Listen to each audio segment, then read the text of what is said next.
Your methods lack creativity, Cameron said, sliding the termination letter across the cold glass table.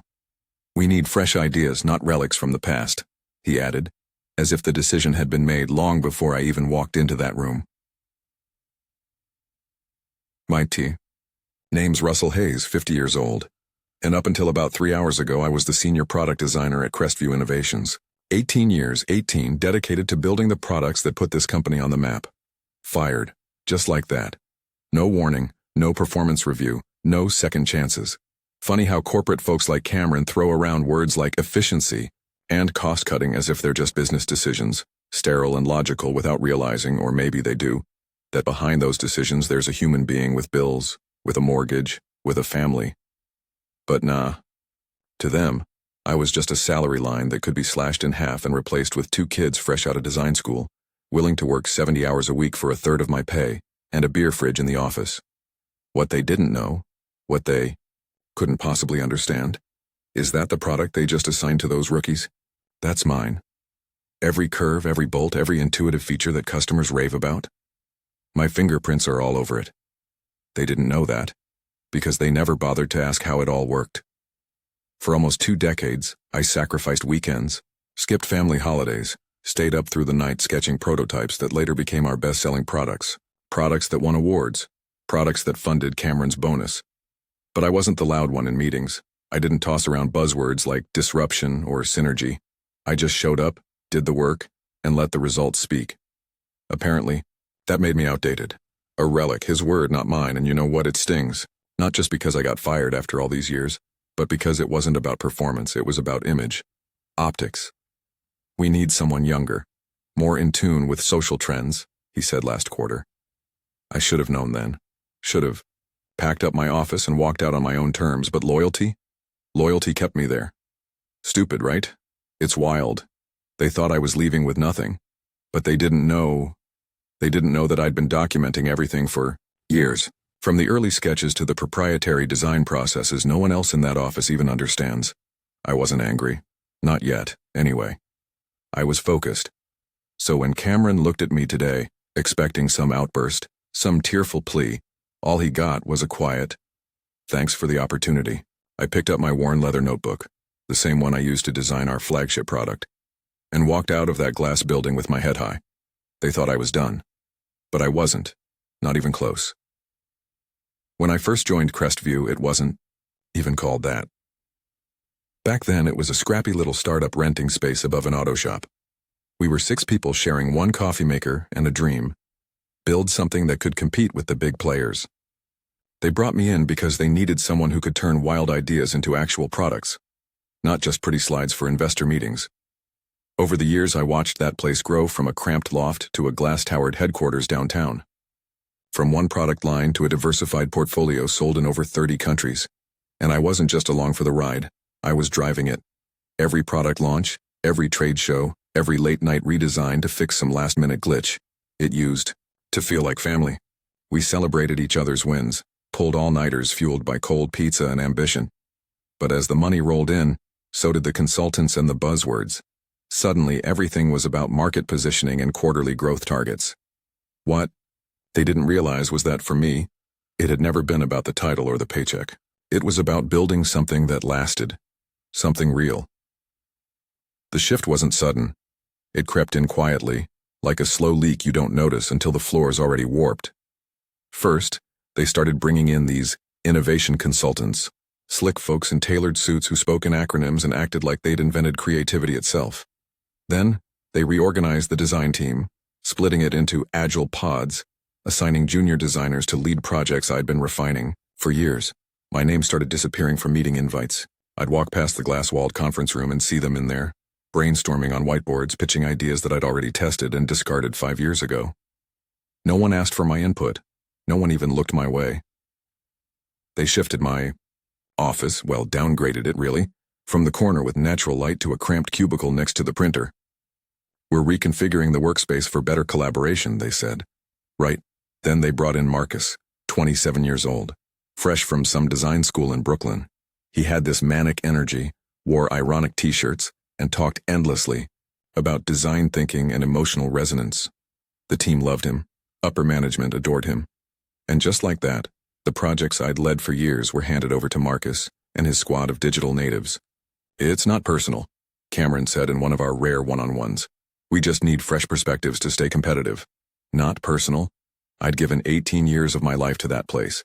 Missed my daughter's school plays, skipped vacations, burned through holidays working on product iterations that made millions. But now they were making space for cheaper, hungrier talent. I could feel it. The subtle sidelining, the cold distance, the polite nods in the hallway that didn't quite meet my eyes. They were preparing the ground for my exit long before they ever slid that envelope across the table. What they didn't know was that I'd seen it all before, and I wasn't about to go quietly. The funny thing is, they didn't even realize how much they needed me until I was already halfway out the door. After they cut me loose, I didn't rant, didn't send a mass email, didn't even update my LinkedIn. I just went quiet. The calls started within 2 weeks. Hey Russell, quick question. Emails asking about undocumented design protocols, vendor contacts, integration specs. The little things only I knew because I'd built them myself. But I didn't answer. Not out of spite, not even out of pride. Just principle. They made it clear I was no longer part of their future. So why should I bail them out of their present? Meanwhile, I heard through the grapevine that Marcus's team was already running into issues. Production delays, feature glitches, customer complaints stacking up like unshipped inventory. I ignored the messages. Let the tension build. Let them feel the absence, the gap they thought they could fill with a cheaper salary and some design buzzwords. What they didn't know, what they never bothered to ask, was that I hadn't just created products. I'd created systems, processes, relationships, all the stuff that doesn't fit neatly on a flowchart but holds everything together. The cracks were starting to show, and I wasn't lifting a finger. About a month after I walked out of Crestview, I got a message from an old contact, someone I hadn't heard from in years.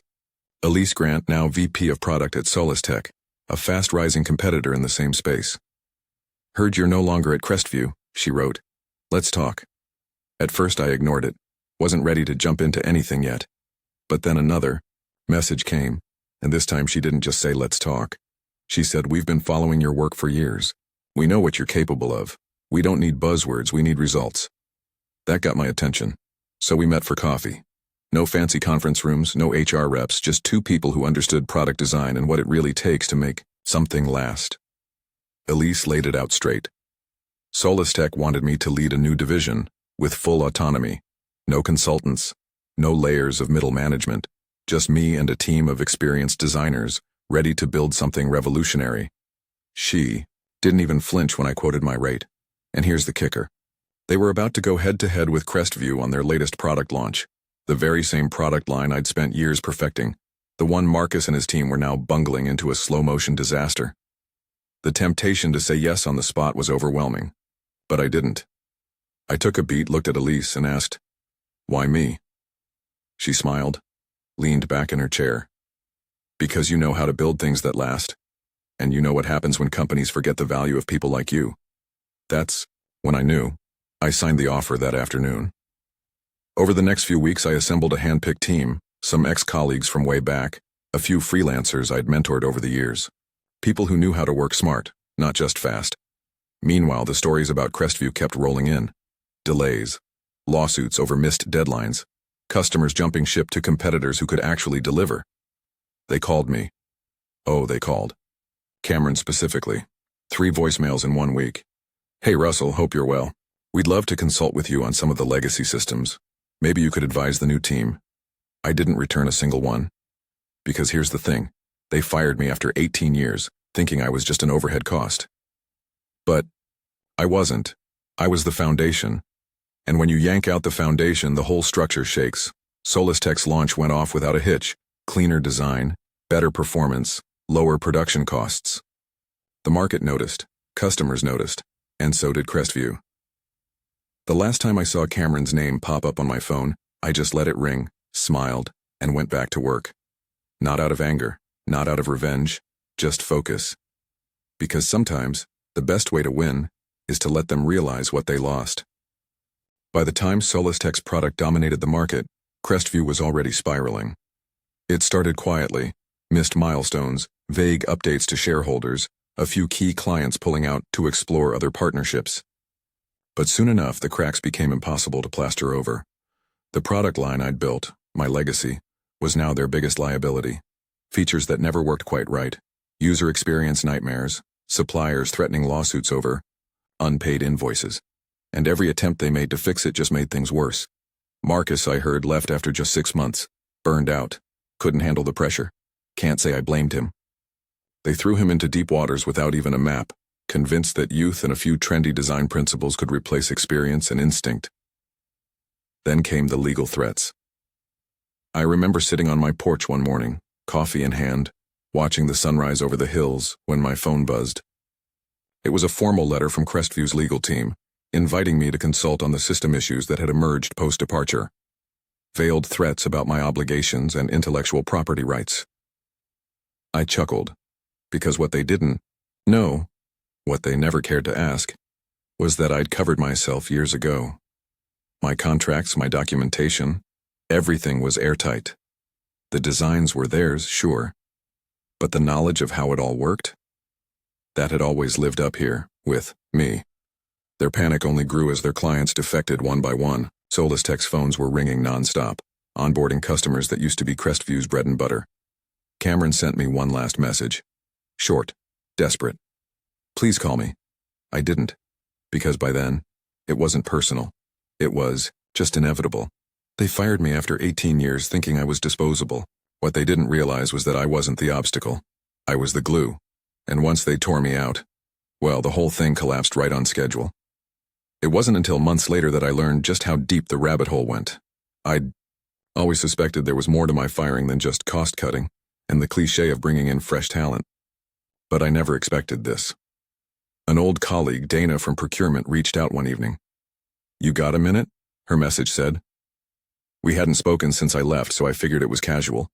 But when we jumped on a call, her voice was tense. "Russell, I thought you should know. There was a plan. Your exit wasn't just Cameron deciding to make room for new blood. It was coordinated." She walked me through it. Slides from internal presentations, meeting minutes she wasn't supposed to see. They'd been planning my replacement for over a year. It wasn't about performance or creativity. It was about image, about positioning Crestview as a youth-driven innovation hub. The board wanted to show investors that they were making bold moves, that they were future-focused. So they made me the sacrificial lamb. What they didn't know was that in their rush to erase the past, they'd also erased the only person who understood how their entire product ecosystem fit together. Dana sent me copies of internal emails, Cameron lobbying the board, promising that Marcus and his new team could elevate the brand. There was even a note in one slide. Legacy staff are resistant to change and a barrier to agile transformation. I stared at those words, realizing that to them, I'd been a problem long before they handed me that envelope. But here's the thing. All their posturing, all their buzzwords, none of it could stop the collapse. A few weeks after that call with Dana, a reporter from an industry journal reached out. He'd heard rumors about the chaos at Crestview, the mass client exodus, the product failures. He wanted to understand what went wrong. At first I was going to ignore him, but then I didn't. We met for coffee, and off the record I shared my side. Not out of spite, but because the truth matters. I told him about the undocumented systems, the ignored warnings, the inexperienced team shoved into roles they weren't ready for. The article went viral. Hubris at Crestview, how chasing youth. And image led to a product meltdown. Suddenly my inbox was flooded, with messages of support, job offers, former colleagues telling me how they wished they'd seen it coming too. But the best part? Solistech's CEO forwarded me the article, with a simple note, "Glad you're on our side." That moment, that was it. Validation. After 18 years of loyalty, sacrifice, and being quietly pushed out, the industry, the people who actually understood, knew the truth. It was never about being outdated. It was about being underestimated. And now, they all knew exactly who I was. Starting over at Solistech wasn't about revenge. Not really. It was about building something the right way, without the politics, without the corporate theater, without the endless initiatives that meant nothing. Elise kept her promise, full autonomy. She handed me the reins to a team of designers and engineers who, like me, believed in the craft. People who valued precision, who stayed late because they wanted to, not because they feared losing their jobs to the next trendy hire. The first product we developed together? A masterpiece. Sleek, functional, intuitive. The kind of product that makes customers feel like it was designed just for them. But more than that, it was sustainable. Built to last, not just to make a quarterly splash. We didn't rush. We didn't cut corners. Every prototype was tested and refined until it met the standard I had always held myself to, even back at Crestview when no one was paying attention. The difference now? Everyone was paying attention. Clients who'd worked with me years ago started reaching out. "Russell, heard you're at Solistech now, let's talk." It wasn't just about the product anymore, it was about trust. Relationships I'd cultivated for almost 2 decades were coming back around. Because they knew, just like I did, that integrity matters. I made it a point to mentor the younger designers on my team, not push them aside like I'd been pushed. They had ideas, good ones. They just needed guidance, someone to help them see how to turn raw creativity into products that solved real problems.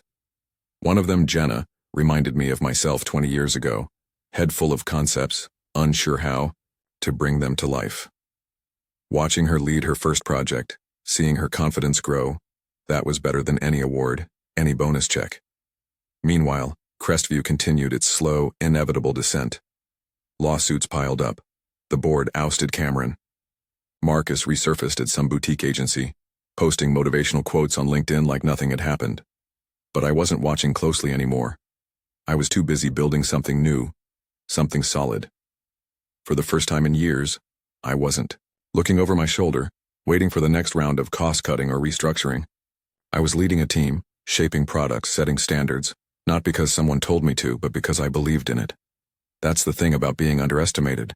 It forces you to rebuild stronger, smarter, more resilient. They fired me after 18 years thinking I was just another cog in their machine. But now, I was the architect of something better. About a year after I'd settled into my role at Solistech, Elise called me into her office. She had that look, half smile, half calculation, that usually meant something big was about to drop. "Russell," she said, leaning back in her chair, "we're acquiring 2 smaller firms. One of them is Crestview's old hardware division." I didn't say anything at first, just let it hang in the air. "They're a mess," she continued. "But their client list is solid, and we think with the right leadership it could be integrated into our systems." Then she looked me dead in the eye. "We want you to lead the integration." There it was, the ultimate power move, the opportunity to walk back into what was left of Crestview's legacy, not as an employee begging for relevance, but as the one setting the terms. But I wasn't interested in revenge. I asked her one question. "Will I have full control over how this is handled?" Elise didn't hesitate. "Yes." So I agreed. But I made it clear. We weren't just going to slap the Solistech logo over their mess. We'd rebuild everything from the ground up. Proper systems, proper training, a culture of quality over flash, first order of business. Evaluating the talent. Some of the same people who'd sat silently as I was pushed out now sat across from me in integration meetings, eyes downcast, wondering how much I remembered and how much I cared. Truth is, I didn't hold grudges. Not anymore. But I wasn't handing out free passes either. I kept those who were willing to adapt, who showed they'd learned something from the collapse. The rest? I let go. Not out of spite, but because this new system had no room for the same mistakes that had brought the old one down. It wasn't about settling scores. It was about setting standards, walking into that old office building, seeing the familiar halls, the conference rooms where I'd once been sidelined. It didn't feel like triumph. It felt necessary. Because leadership isn't about proving you were right. It's about showing how to do it right. The first day I officially stepped back into that old building, it wasn't dramatic. No fanfare, no speeches, just me, a laptop bag, and a quiet determination. The receptionist, a new kid, probably didn't even know who I was, buzzed me through without a second glance. As I walked the halls, I noticed how much hadn't changed. Same sterile conference rooms, same glass walls meant to signal transparency, but that always made people feel exposed. But what had changed was me. No longer the guy sidelined, quietly watching his projects handed off to less experienced hands. No longer the one sitting in meetings biting his tongue as consultants pitched half-baked ideas. Now I was the one setting direction, making decisions, establishing what quality looked like. The irony didn't escape me. They fired me after 18 years thinking they were cutting loose dead weight, and here I was back in the same building, not as a piece of the machine, but as the one running it. But I didn't gloat, didn't seek out the ones who had looked away in the hallway when I packed up my office, didn't even acknowledge the awkward glances from those who recognized me now. I just got to work, because the real victory wasn't in proving them wrong. It was in knowing that the time had, in fact, rewarded integrity over image, substance over style. Quietly, efficiently, I started rebuilding what they'd torn apart, and this time, it would last. These days, I spend more time mentoring than designing. Not because I've lost the edge, but because I know now. The real impact isn't in the products you create, it's in the people you shape. I make it a point to pass down everything they never taught me. Not just the technical skills, but the resilience, the patience, the clarity to know when to fight and when to walk away. Jenna, now leading her own team, is already miles ahead of where I was at her age. That's the legacy I care about. Not the awards, not the titles. Just knowing that the next generation won't be blindsided by the same mistakes, the same politics, the same short-sighted decisions that nearly cost me everything. Building systems is one thing, but building people, that's what really lasts. In the end, I realized, true value doesn't need to be shouted from rooftops or plastered on press releases. It just endures, quietly, steadily, and those who know, they see it, eventually.